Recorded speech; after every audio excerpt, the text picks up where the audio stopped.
নমস্কার। শুরু হচ্ছে আজকের গল্প, ওলাইতলার বাগান বাড়ি। রচনা হেমেন্দ্র কুমার রায়। গল্পটি নেওয়া হয়েছে ভূত সমগ্র থেকে। আজকের গল্প ওলাইতলার বাগান বাড়ি, প্রথম পর্ব। স্টেশন মাস্টার তার লণ্ঠনটা আমার মুখের সামনে তুলে ধরলেন। তারপর থেমে থেমে বললেন, ওলাইতলার বাগান বাড়ি? আপনিও ওলাইতলার বাগান বাড়িতে যাচ্ছেন? কিন্তু কেন?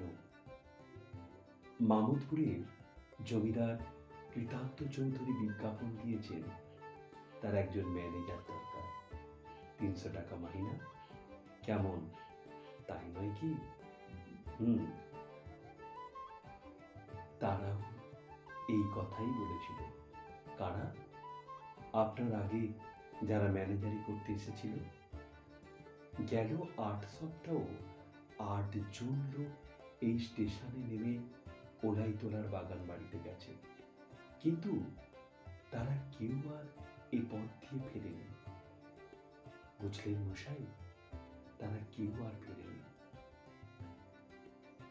তার মানে আপনি? মানেটা আমি জানি না।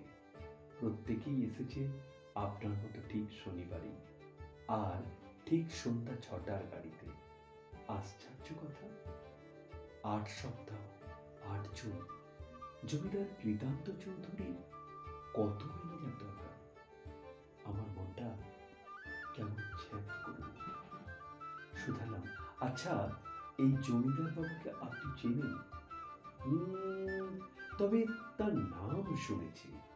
অল্পদিন হলো এখানে এসে ওই পোড়া বাগান বাড়িখানা কিনে তিনি বাস করছেন। তার সম্বন্ধে নানান কানাঘুষো কথা শুনেছি। আজ পর্যন্ত গাঁয়ের কেউ তাকে দেখেনি। দিনের বেলায় ওই বাগান বাড়ি পোড়া বাড়ির মতো পড়ে থাকে। কেবল রাতেই তার ঘরে আলো জ্বলে, লোকজনকেও দেখা যায় না। ও বাড়ির সবই অদ্ভুত। আজ অমাবস্যা, আকাশে চাঁদ উঠবে না, তার উপর মেঘের পর মেঘ জমে আছে। ঠান্ডা হাওয়া পেয়ে বুঝলুম বৃষ্টি আর আসতে দেরি নেই। সঙ্গে আমার শখের বুলডগ রোভার ছিল। ওলাইতলার বাগান বাড়ির দিকে অগ্রসর হবার উপক্রম করলুম। স্টেশন মাস্টারের কথায় কান পাতবার দরকার নেই। লোকটার মাথায় বোধহয় ছিট আছে, নইলে এমন সব আজিগুবি কথা বলে। স্টেশন মাস্টার ডেকে বললেন, ও মশাই, তাহলে নিতান্তই যাবেন? এই রকম তো মনে করছি। তাহলে পথঘাট একটু দেখে শুনে যাবেন। ওলাইতলার বাগান বাড়ির ঠিক আগেই একটা গোরস্থান আছে। আগে সেখানে খ্রিস্টানদের গৌড় দেওয়া হতো। গোরস্থানের নাম ভারী খারাপ। সন্ধ্যার পর সেখানে কেউ যেতে চায় না। আমি আর থাকতে পারলাম না। বললাম, মশাই, মিথ্যে আমায় ভয় দেখাচ্ছেন। আমি কাপুরুষ নই। দরকার হলে ওই গোরস্থানে শুয়েই রাত কাটাতে পারি।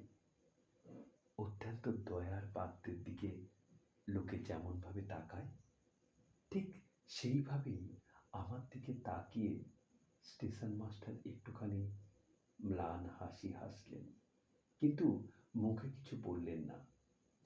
দামোদর নদীর ধার ধরে ওলাইতলার সেই প্রকাণ্ড বাগান ও প্রকাণ্ড বাড়ি।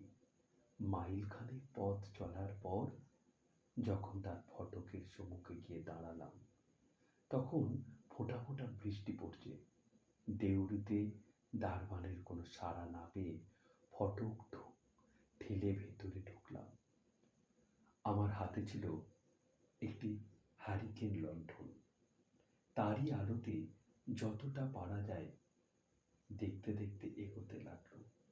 অনেক কালের পুরনো বাগান, এবং তার অবস্থা এমন যে তাকে বাগান না বলে জঙ্গল বলাই উচিত। পুকুরের পাশ দিয়ে যেতে যেতে দেখলাম পানায় তার জল নজরে পড়ে না। ঘাটগুলো ভেঙে গেছে। বাড়িখানার অবস্থা খুবই শোচনীয়। ভাঙা জানালা, ভাঙা থাম, চুনবালি সব খসে পড়ছে। যে জমিদার ৩০০ টাকা মাইনে দিয়ে ম্যানেজার রাখবেন, এইখানে তার বাস। মনে খটকা লাগলো।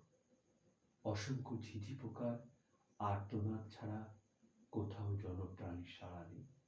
অথচ বাড়ির ঘরে ঘরে আলো জ্বলছে। একটু ইতস্তত করে চেঁচিয়ে ডাকলাম, বাড়িতে কেউ আছেন? সামনের ঘর থেকে মোটা গলায় সাড়া এলো, ভেতরে আসুন। ঘরের ভেতরে ঢুকলাম। মস্ত বড় ঘর, কিন্তু কোণে কোণে মাকড়সার জাল, দেওয়ালে দেওয়ালে কালি ঝুল, মেঝে ১ ইঞ্চি পুরো ধুলো। একটা ময়লা রং ওঠা টেবিল, ৩খানা ভাঙা চেয়ার ও একটা বড় ল্যাম্প ছাড়া ঘরে আর কোনো আসবাব নেই। অতিশয় শীর্ণ কুচকুচে কালো এক জরাজীর্ণ বুড়ো লোক আদুর গায়ে একখানা চেয়ারের উপর বসে আছে। তার বুকের সব কখানা হাড় গোনা যায়।